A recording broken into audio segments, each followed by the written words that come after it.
Bismillahirrahmanirrahim. Assalamualaikum warahmatullahi wabarakatuh.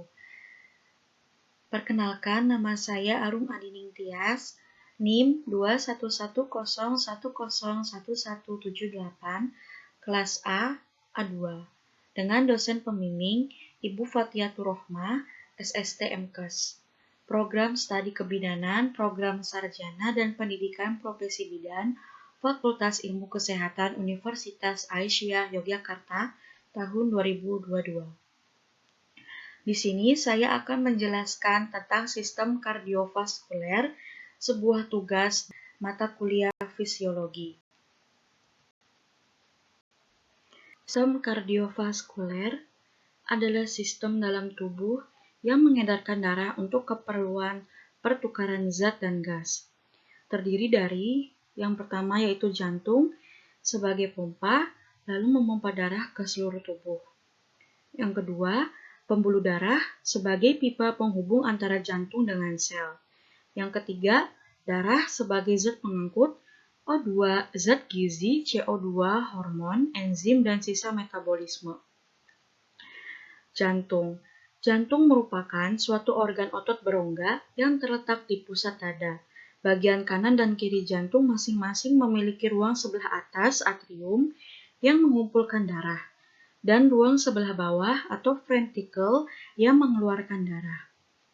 Letak jantung berada di rongga toraks atau di bagian dada, sekitar garis tengah antara sternum atau tulang dada, di sebelah anterior dan vertebra atau tulang punggung di sebelah posterior.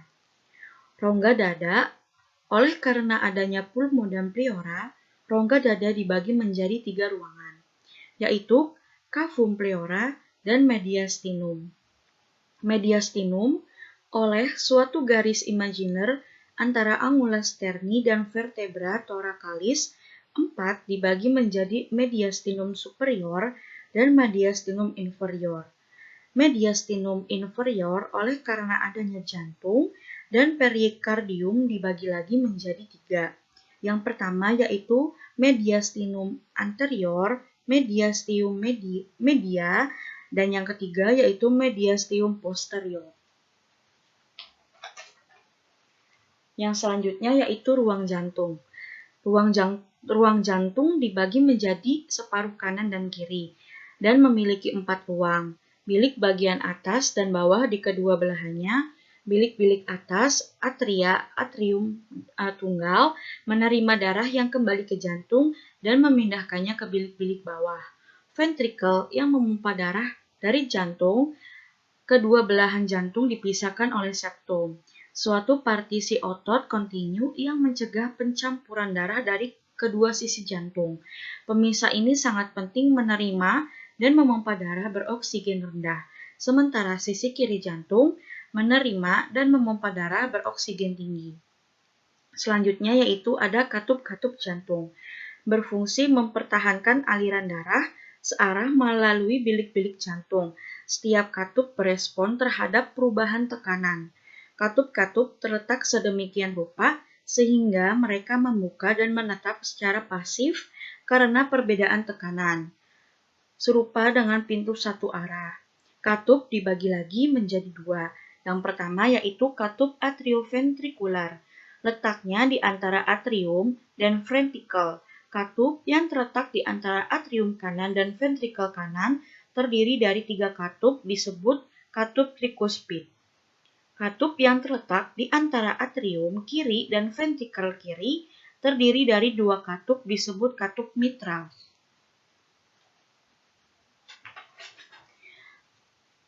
Lalu, katup ini berfungsi meningkatkan darah mengalir dari masing-masing atrium ke ventricle pada masa diastole ventricle dan mencegah aliran balik saat sistole ventricle atau pada saat kontraksi. Yang kedua yaitu katup semilunar. Katup pulmonal terletak pada arteri pulmonalis memisahkan pembuluh pulmonal dari ventricle kanan. Katup aorta terletak antara ventricle kiri dan aorta. Adanya katup semilunar memungkinkan darah mengalir dari masing-masing ventricle ke arteri pulmonalis atau aorta selama sistole ventricle dan mencegah aliran balik waktu diastol atau ventricle.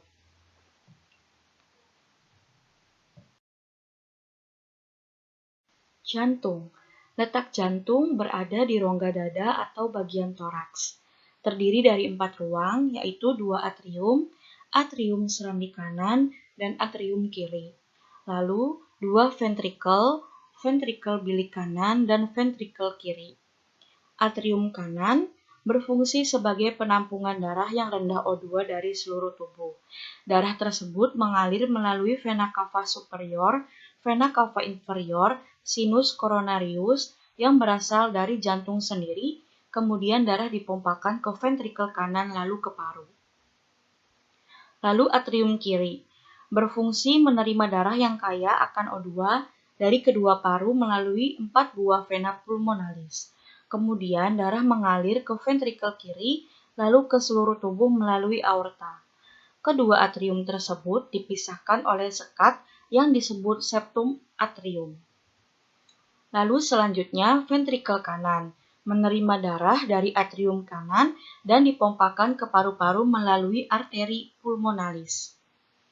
Lalu selanjutnya ventricle kiri menerima darah dari atrium kiri dan dipompakan ke seluruh tubuh melalui aorta. Kedua ventricle ini dipisahkan oleh sekat yang disebut septum ventricle.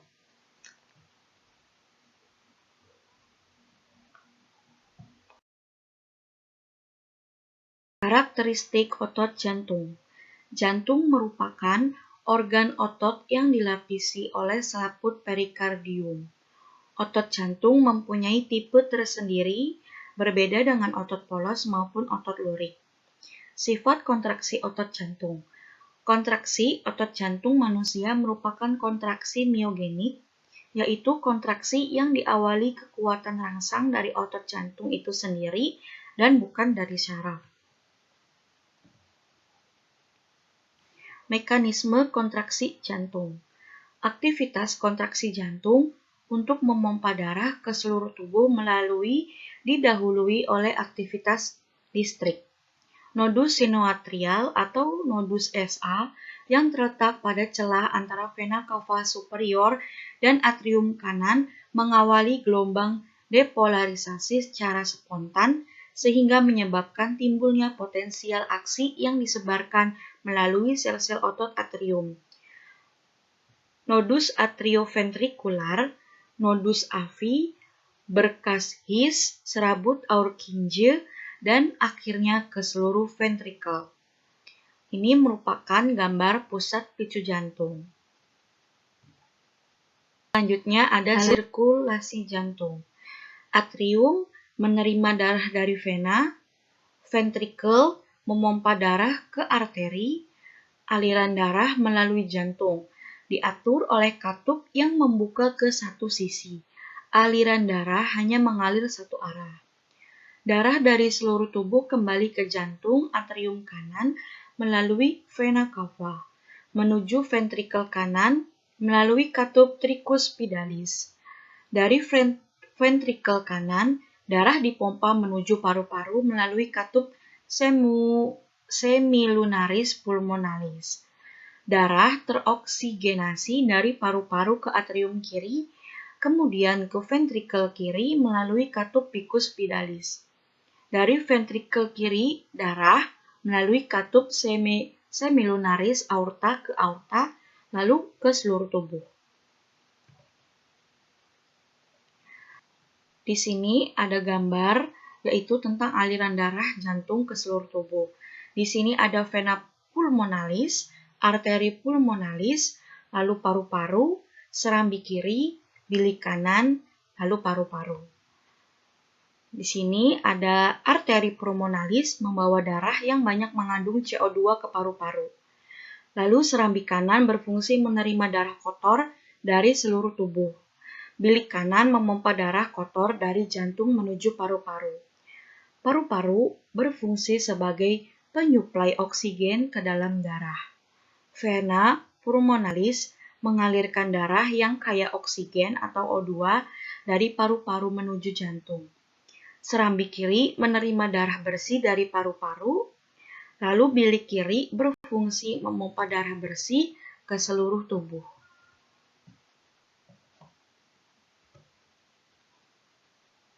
Lalu selanjutnya ada fungsi jantung. Memberikan dan mengalirkan suplai oksigen dan nutrisi ke seluruh jaringan dan organ tubuh yang diperlukan dalam proses metabolisme. Secara normal, setiap jaringan dan organ tubuh akan menerima aliran darah dalam jumlah yang cukup sehingga jaringan dan organ tubuh menerima nutrisi dengan kuat. Sistem kardiovaskuler juga berfungsi sebagai sistem regulasi, melakukan mekanisme yang bervariasi dalam respons seluruh aktivitas tubuh.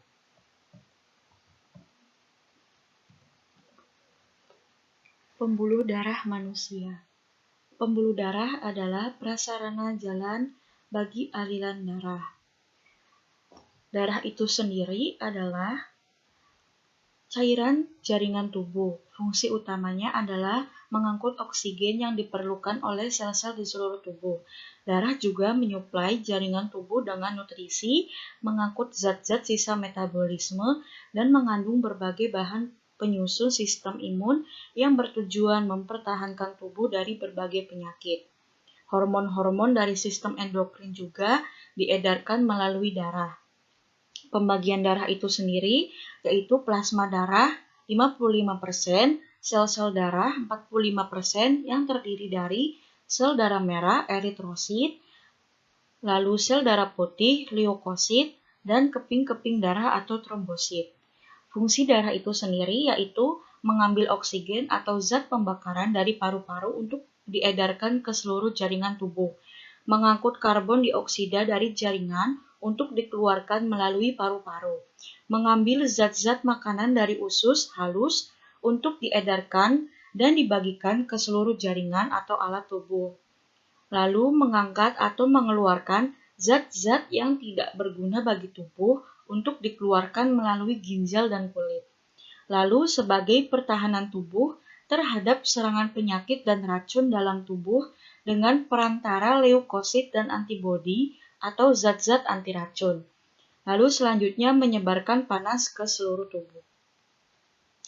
Di sini juga ada kapiler atau tempat pertukaran nutrisi, udara, hormon, dan metabolit. Kapiler merupakan bagian dari sistem pembuluh yang dindingnya hanya tersusun oleh satu lapis sel endotel. Pada kapiler terjadi pertukaran zat nutrisi O2 dan sisa metabolisme antara sel dan darah. Berdasarkan lubang yang terdapat pada dindingnya, kapiler dapat dibagi menjadi dua kapiler, yaitu kapiler kontinu dan kapiler berpori. Lalu selanjutnya ada arteri. Arteri mengalirkan darah dari jantung ke seluruh tubuh. Arteri dapat dikelompokkan menjadi tiga, yaitu arteri elastika, konduksi, arteri muskulare, distribusi, dan arteri resisten. Lalu selanjutnya ada vena, pembuluh darah balik yang mengalirkan darah kembali ke jantung. Lalu dinding pembuluh darah yang terdiri dari tiga bagian, yaitu tunica intima, tunica media, dan tunica ventititia. Terdiri dari sel-sel endotel, garis tengah 4 dan 9 mikrometer. Oksigen dan karbon dioksida berdifusi keluar dengan menembus sel-sel endotel.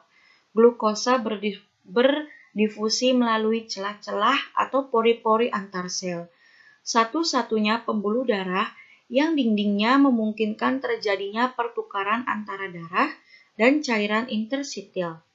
Lalu ada vena, memiliki sedikit otot polos daripada arteri dan arteriola. Tipis dan mudah melebar dan mudah kolaps. Dua vena terbesar yang masuk ke jantung pada atrium kanan adalah vena cava superior dan vena cava inferior.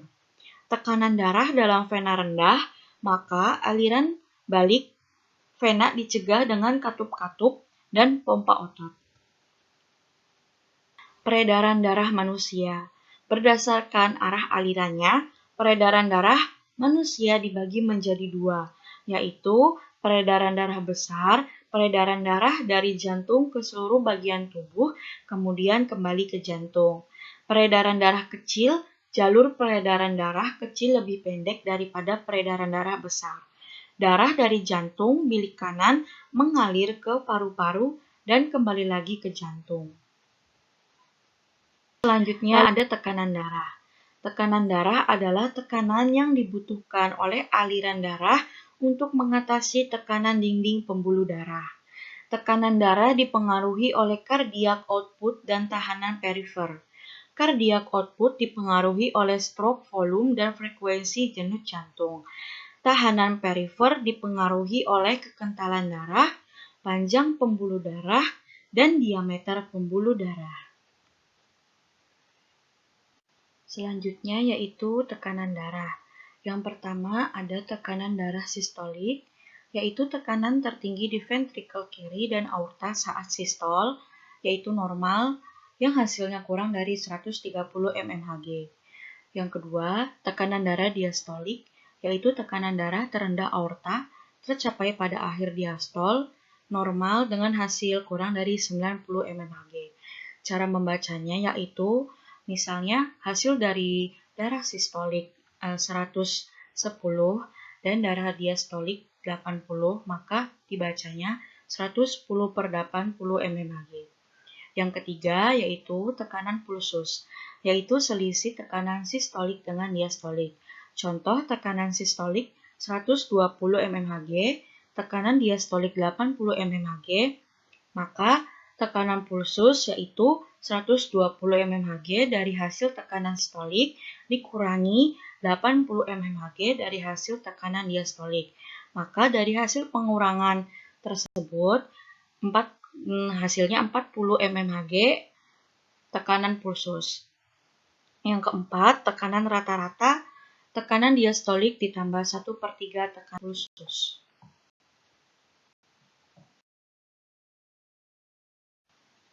Faktor yang mempengaruhi tekanan darah.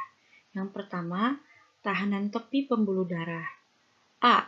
Lumen pembuluh darah menyempit, vasokonstriksi, tahanan meningkat, tekanan naik. B. Lumen pembuluh darah melebar, vasodilatasi, tahanan menurun, tekanan turun. Yang kedua, curah jantung, cardiac output atau CO. A. Arus balik vena meningkat, cardio output naik, tekanan naik. B. Kontraksi otot jantung kuat, cardiac output naik, tekanan naik. Yang ketiga, kecepatan aliran darah yang melalui sirkulasi yang tergantung pada volume darah yang beredar dan curah jantung. Yang keempat, tahanan yang diberikan pada peredaran darah yang tergantung pada viskositas darah dan sifat-sifat pembuluh darah. Mungkin cukup sekian penjelasan dari saya tentang sistem kardiovaskuler. Semoga apa yang sudah saya jelaskan tadi dapat bermanfaat. Kalau begitu saya akhiri. Wabillahi taufiq wal hidayah. Wassalamualaikum warahmatullahi wabarakatuh.